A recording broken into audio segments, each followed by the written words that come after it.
Трагичен настан во Штип. 25-годишен странски државјанин е убиен синоќа во угостителски објект на градскиот плоштад во центарот на градот.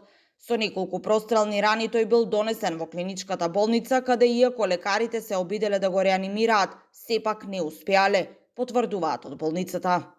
Пациентот ЕО, странски државјанин роден 2000 година, е донесен во клиничката болница Штип после 21 часот. Кај нас е донесен без знаци на живот. Од докторите е реанимиран, но безуспешно. Во 22 часот и 10 минути е прогласена смрт.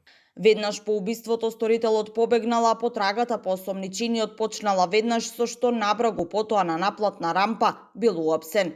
Во автомобилот со него биле уште 4 лица.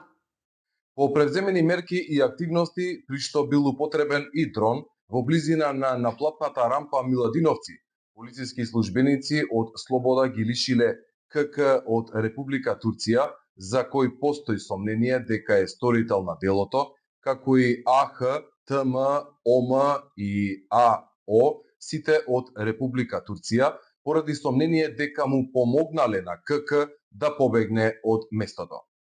Имено во 22 часот и 15 минути на наплатната рампа Миладиновци во заедничка акција на СВР Штип, СВР Скопје и сообраќајната полиција било запрено патничко возило БМВ со штипски регистарски ознаки, во кое биле АХ, ТМ, ОМ и АО, при што АХ се дал во бегство, а другите лица биле лишени од слобода.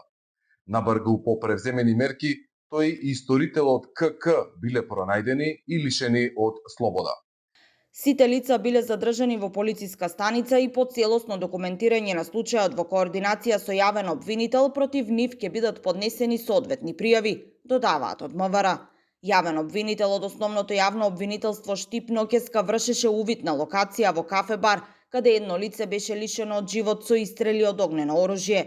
Од лице место подигнати се чаури и други траги кои ќе бидат предмет на вештачење, а телото на починатиот е дадено за обдукција.